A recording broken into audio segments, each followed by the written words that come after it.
quand vous faites une enquête systématique auprès des patients, vous le voyez, vous trouvez des Covid longs tous les jours. Alors, vous n'en trouvez pas 10 par jour, mais vous en trouvez 1 ou 2 tous les jours sur, je sais pas, 50 ou 60 patients. Les gens qui, après avoir pris une dose de vaccin ou avoir eu un Covid, les deux, j'insiste, vont présenter d'abord une grande fatigue, deuxièmement un essoufflement important, ensuite une fatigabilité musculaire avec parfois une fonte musculaire, avec une diminution de périmètre de marche. Ce sont des gens qui peuvent avoir aussi des douleurs articulaires, musculaires ou tendineuses qui n'avaient pas avant, qui peuvent être invalidantes, mais vraiment invalidantes. Ce sont des gens qui vont avoir des troubles, ce qu'on appelle les troubles cognitifs. Ils vont être ralentis quand ils réfléchissent, ils vont avoir une espèce de brouillard cérébral, et puis ils vont avoir des troubles de la mémoire et des troubles de l'attention. Moi, je représente en fait l'association UPGCS. J'ai été infectée janvier 2021, on n'était pas vaccinés. Avant, j'ai été médecin spécialiste. J'avais une activité qui était médicale et chirurgicale. J'ai été ultra sportive. Moi, je suis triathlète, traîneuse sur des 45 km, j'avais 3 enfants. Donc voilà, j'avais une vie, on va dire, qui était très remplie. Quand je me suis retrouvée en effet ce matin de fin février à prendre mon premier patient et à vouloir le raccompagner en fait jusqu'au bout du couloir, et ben je me tenais en fait au mur, je ne pouvais pas marcher. Quelques jours plus tard, j'ai été voir un médecin puisque ça n'allait pas du tout, j'avais vraiment des grosses difficultés pour respirer, j'arrivais plus à me concentrer, mes consultations, j'arrivais plus à poser de diagnostic en fait, donc ça commençait à être vraiment très handicapant professionnellement. Je rentrais le soir, j'étais juste, voilà, j'allais me coucher en fait, et puis j'ai été voir un médecin qui m'a dit non, vous êtes dépressive, madame. Et comme on ne sait pas ce qu'ils ont, comme ils ne savent pas ce qu'ils ont et qu'on peine à leur donner un diagnostic, en fait, ils vont être souvent tristes, irritables, renfermés sur eux-mêmes. Et ça se voit à la lecture du visage et à la lecture des yeux. Vous voyez un spécialiste, vous voyez votre médecin, et on vous dit, soit c'est un burn-out, soit on vous dit, c'est peut-être un Covid long, mais il n'y a rien à faire, il faut patienter. Voilà, j'ai cherché par moi-même, j'avais un syndrome d'hyperventilation respiratoire, j'avais des troubles cognitifs, des troubles de mémoire, des troubles de planification, j'avais des douleurs musculaires, j'avais cette fatigue écrasante, j'avais une tachycardie posturale. Voilà, tous les symptômes qu'on entend beaucoup en fait au niveau du Covid, et on nous dit c'est dans notre tête. Non, ce n'était pas dans ma tête, donc j'ai fait de la kiné pour me rééduquer. Actuellement, j'utilise aussi l'oxygénothérapie. J'ai contracté le Covid en première vague, c'était en mars 2020. On m'a hospitalisée parce que j'avais en fait une atteinte multisystémique. J'avais mon rythme cardiaque qui n'allait plus, mon taux d'oxygène dans le sang n'était pas bon. Les prises de sang démontraient que j'avais également un souci au niveau des reins.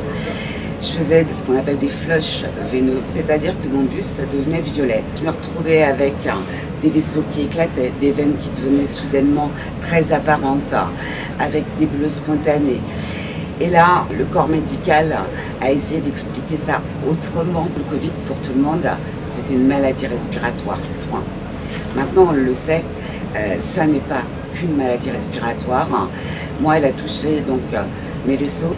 Et les IRM ont montré aussi qu'effectivement, ce Covid avait aussi atteint mon cerveau. Tout cela m'a laissé sur le carreau pendant plus d'1 an. Évidemment, je n'ai pas pu travailler. Évidemment, cela a eu un impact aussi sur mon moral, mes liens sociaux. Même si beaucoup de gens ont été très agréables au départ, au fur et à mesure, chacun reprend sa vie. Et vous restez là, avec cette maladie qui vous handicape. Est-ce qu'il faut se reprocher en fait d'avoir été vacciné ou pas? Moi, j'ai dû me vacciner de par mon métier, en tout cas de médecin. Mais je pense qu'il faut aller au-delà de ça, en fait. Moi, je suis dans qu'est-ce qu'on fait maintenant, qu'on soit vacciné, pas vacciné. On a un Covid long, très bien. Mais quelle est la stratégie? Quelle est la solution? Et qu'est-ce qu'on nous propose derrière? Il y a eu des lois qui ont été votées. On attend toujours, en fait, ces parcours de soins-là. Je réinsiste, vraiment, on peut soigner des Covid longs et on peut soigner les effets indésirables des vaccins Covid longs avec des thérapies. C'est quand même très troublant que vous retrouviez les mêmes cycles cliniques après un vacciné et après une personne qui a un Covid. Le seul lien entre les deux, c'est la protéine Spike. Le Covid a la protéine Spike, et on sait que c'est la protéine Spike qui donne les effets du Covid. Et on nous fait produire avec cette nouvelle thérapie, par certaines de nos cellules, de certains de nos organes, la protéine S. L'azithromycine, maintenant, on peut le prescrire. C'est une molécule qui a une activité antibactérienne, mais aussi antivirale. Et j'ai découvert il n'y a pas longtemps qu'en fait, elle avait une activité sur la protéine S, comme l'ivermectine en fait, et donc elles inhibent en fait l'action de la protéine S. Alors ça ne se fait pas comme ça, même si c'est un des médicaments les plus éprouvés au monde. Pareil pour l'azithromycine, il faut faire attention, c'est un antibiotique, il faut voir un médecin, et faire attention si vous avez des problèmes cardiaques. Il y a quand même quelques contre-indications pour lesquelles il faut être vigilant. Donc vraiment, j'incite tout le monde à prendre contact avec un médecin, à poser le diagnostic posément d'abord en soi, est-ce que je pourrais avoir un Covid long éventuellement, et ne pas désespérer si les gens vous disent mais non c'est dans ta tête, c'est parce que tu n'as pas le moral, mais voilà, pense sur toi et fais des choses. Non, les gens qui ont un Covid long ne peuvent pas faire une activité normale comme avant et ne réfléchissent pas comme avant. Se retrouver allongé dans un canapé 18 heures par jour, à plus pouvoir faire la cuisine, à plus pouvoir lire des articles, moi je lisais des articles en anglais, j'étais incapable de comprendre. J'oubliais tout, donc moi tous les matins il fallait que je passe 45 minutes à programmer mon téléphone pour que je puisse me souvenir des choses qu'il fallait que je fasse en fait dans ma journée. Sinon j'oubliais, c'est ce qui m'est arrivé 2 fois, j'oubliais d'aller chercher ma fille à l'école. C'est quelque chose qui bouleverse complètement en fait une vie.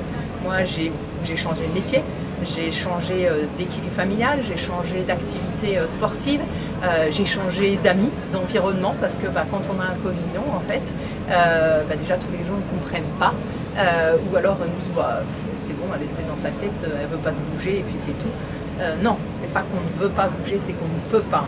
Puisqu'on me disait mais non, on vous assure c'est pas le Covid. Mais alors de quoi je souffre? C'est ainsi que j'ai rencontré cette association, donc l'UPGCS, parce que toute cette difficulté aussi, c'est de gérer au quotidien, même dans la première phase de rééducation, son énergie. Je vous l'ai dit, mon cerveau aussi a été impacté. J'ai commencé à reprendre la voiture pour des déplacements de quelques kilomètres. J'ai vite abandonné parce que je ne savais plus le chemin que je devais prendre pour me rendre dans des lieux que je faisais avant plusieurs fois par semaine. Je travaille maintenant 16 heures par semaine. C'est loin de ma vie d'avant. Avant, moi, je parcourais plusieurs départements. J'avais beaucoup de choses à transmettre. J'ai dû me priver de tout cela. Parce qu'aujourd'hui, je ne peux que télétravailler. Je n'ai plus la force d'aller sur le terrain. On ne peut plus se projeter professionnellement, mais également dans une vie sociale épanouie. Tout cela maintenant est une autre vie. Ça veut dire qu'il m'a fallu accepter le deuil de ma vie d'avant. Quand j'ai fait 1 kilomètre de marche, il est plus que temps de rentrer.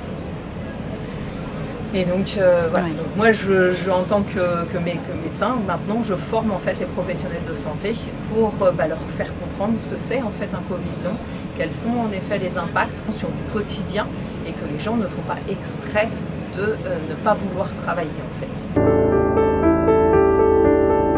Ce qui est reconnu aujourd'hui au niveau national, c'est uniquement après la première dose et de manière transitoire 3 mois.